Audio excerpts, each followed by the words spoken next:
1. Part 11. Overview of processes/processing, documentation and controls. In this part we would like to introduce you to the overview of the processes/processing, documentation and controls. This overview shows an overall picture of data protection management and serves to check the completeness of data protection management. Let's switch to the overview. In this overview, you will exceptionally find the menu navigation above the form. Under the menu bar you will find the switches to show or hide individual areas of the overview.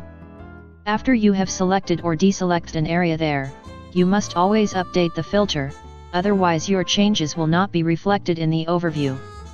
A total of 8 business processes are shown in the overview, under which you will find the comments, processing, controls, documentation and the software used, assigned to the individual process steps. For reasons of clarity, the processes are divided into 2 blocks and arranged one below the other on 2 pages. To get to the second block, all you have to do is to scroll down. Let's take a closer look at the individual areas under each process step. Comments area. This is the only area that can be edited in the overview. In the first line, you can choose from a list of comments if the process is either completely or partially outsourced, or is not used. In the next line, if the process is outsourced, you can assign a processor that has been recorded in advance in the menu item Maintenance Master Data Processors. Processing area. This area displays the processing operations that have been assigned to the process steps.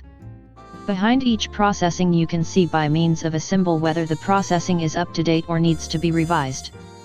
The sign explanation can be found directly under the area. Further information can be found in our video part 10. Area of controls. In this area, you will find the controls assigned to the process steps.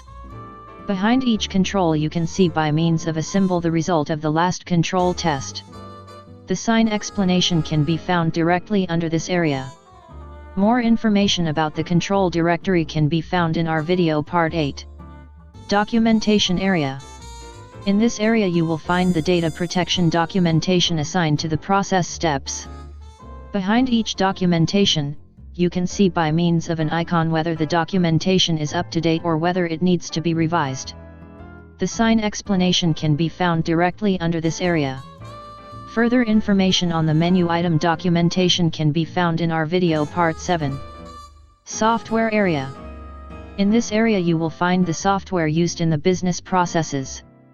Behind each software you can see by means of an icon whether the software evaluation is up to date, or whether it needs to be revised. The sign explanation can be found directly under this area. Further information about the menu item software overview can be found in our video part 5. End part 11.